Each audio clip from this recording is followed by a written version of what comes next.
We must understand human experience essentially comes from within us. Whether it's pain or pleasure, it comes from within us. Joy and misery comes from within us. Agony and ecstasy comes from within us. If we understand this, if we take charge of this, if we take charge of the seat of experience within ourselves, what experience would we cause to ourselves? Definitely highest level of pleasantness. So if you being joyful and loving is not enslaved to anybody, you're joyful and loving by your own nature, then every relationship will work well. Whatever sort of relationships you make, everything will work well. Whatever is your career or your business or your activity in the world, you will do it to the best because there is substantial medical and scientific evidence today to show you that only when you're in a pleasant state of experience, your body and your mind will work at their best. For you to succeed in this physical world, this is all it takes, that you must have a few brain cells working properly and 4 limbs to do the things that you have to do. Without getting your body and your brains to function according to your needs, you will not be successful. You will only be successful sometimes by default or by accident. That is not a good success because that success creates anxiety. It's very important, your success is rooted in your competence, your success is figured out in your mind. If this has to happen, it's very, very important that you're in a pleasant state of experience. That is, there may be many problems and issues outside, but you are never the issue in your life. But right now the problem is, in most human beings' lives, their own thoughts, their own emotions are the greatest impediments that they are facing. If you just cross this one thing, you will see every human being will be able to perform to their fullest level, find expression to their fullest. This is another concept which has made its rounds in the world, that something else should motivate you to do what you're doing. If what you're doing is significant enough, you don't need any other thing to motivate you. What you're doing is truly significant to life. Why do you need another motivation to make that happen? If you really understand and experience that what you're doing is truly important for every life around you, you don't need a motivation, life just goes on. See, does your heartbeat need a motivation to keep it going? I'm asking you. All the life processes is not asking for any motivation, isn't it? Monsoon's coming, any motivation? No, it's coming year after year, because the natural process is going on. Simply like that, in you and me, life is on. What I'm telling you is, if you're doing something which is aligned with the fundamental life process of who you are, this can find a million expressions, it need not be just spiritual teaching. It can find a million expressions that what you're doing is aligned with your fundamental life process, then you will not need anything to motivate you. Simply, as a part of life, it will just happen. You should not be a motivated person. Generally, when we say somebody is motivated, it means they have an agenda of their own. Life has no agenda. It's for you to be a full-fledged life. A grasshopper is trying to be a full-fledged grasshopper, earthworm is trying to be a full-fledged earthworm, a bird is trying to be a full-fledged bird, a tree is trying to be a full-fledged tree. A human being should strive to become a full-fledged human being. This is all our business is. But each one of us start creating our own agendas and doing all kinds of things. No, you're just a piece of life, don't take yourself too seriously. Because before you and me, countless number of people have come and gone. Yes or no? Where are they? All those people. You think they were all idiots? They were all idiots and they died, is it? No, they were also like you, maybe they were also officers, maybe they were kings more than you, all kinds of things, all topsoil now. What you call as life is a brief sparkle. The only thing that you have to do is rise and sparkle as a full-fledged life. When something is needed around us, we will do that naturally, because when you're doing wonderfully well, you will do what is needed, isn't it? When you're miserable, you will be motivated.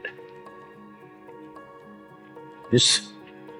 Tell me, when you're very happy, have you looked at yourself? How nice and wonderful you are, you're willing to do anything for anybody, bend backwards if necessary. Yes or no?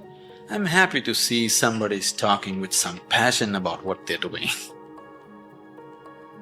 Somebody, it doesn't matter what they're doing is right, wrong, okay, perfect or not.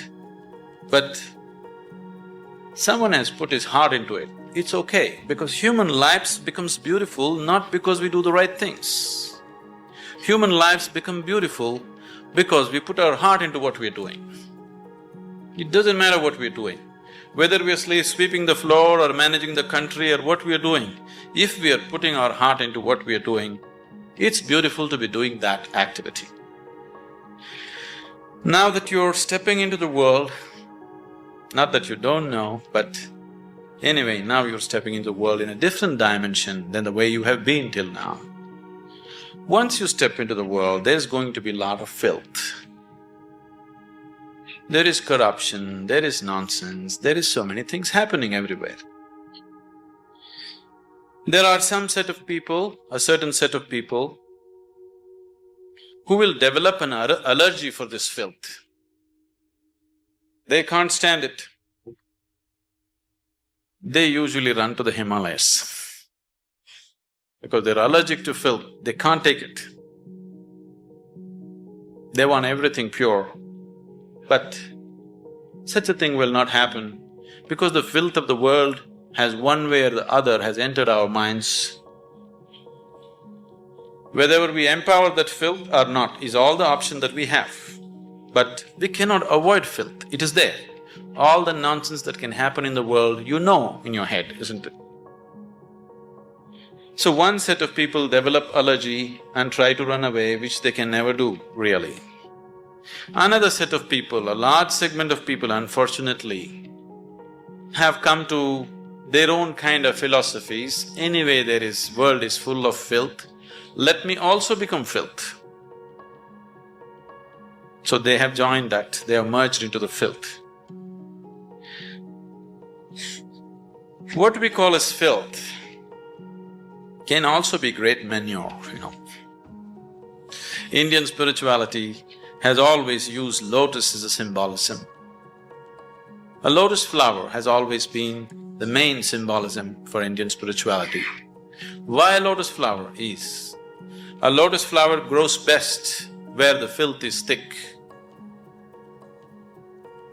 This filth, which is stinking, which you can't bear, has transformed itself into a fragrant, beautiful flower.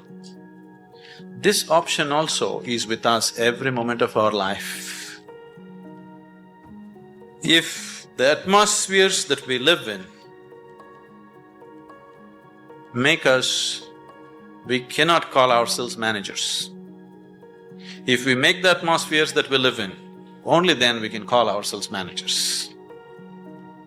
Being a manager means that we are going to create whatever we see as the most beautiful thing to happen right now.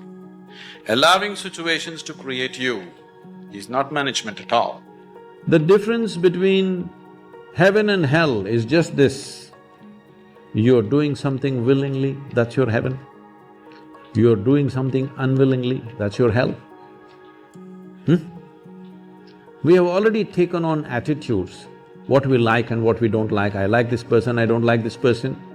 Now with this person I will do things willingly, with this person I'll do things unwillingly. This may be two people, two aspects of life, two communities, two nations, two many things. This I will do willingly, this I do unwillingly. This means I've decided in my mind this is good, this is bad. There are no good people and bad people. Everybody is oscillating between the two. If you create a very pleasant, wonderful atmosphere, everybody behaves wonderfully. If you create an unpleasant atmosphere, a whole lot of people act nasty. Yes or no? There are joyful people and miserable people, but there are no good people and bad people. That's big.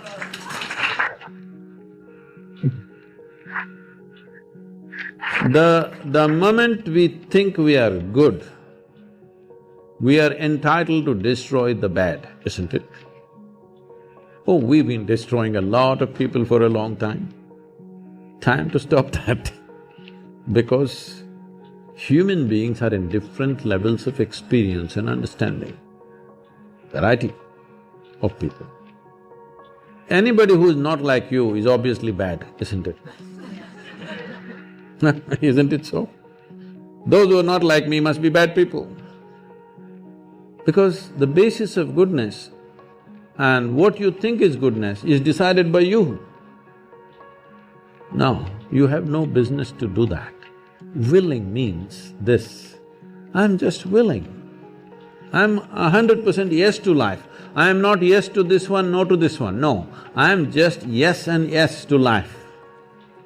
If you are 100% yes to life, you are a volunteer. Oh, that's… You have become a willing life. You have become so willing that you have no will of your own. If you want your potential to open up in the world, one important thing that you must fix in your life is your experience of life, either peacefulness or agitation, either joy or misery, blissfulness or suffering, whatever it is, your experience is entirely made by you. Other people are doing what they want, their drama they're conducting. It is your reaction to that which is causing these experiences to you. So I'm telling you, your experience of what is happening with you right now is 100% determined by you. Human experience happens from within, not from outside. Outside influences are there. How far we allow them to affect us, unless they're physical situations. You're in a war zone, somebody is shooting at you, that's a different matter, all right? That needs to be dealt with in a different way. Even there, a conscious response will give you better chance of survival than wild reactions. So, the privilege of being human being is this, that we have an intelligence to determine what should be our experience of life. Other creatures are in a natural, instinctive, compulsive reaction. We are supposed to be above that. But most human beings are trying to disprove this, and they are also in a compulsive state of reaction. In fact, the more you try to do in the world, the more and more many ugly situations you will have to face, whether you like it or you don't like it, okay?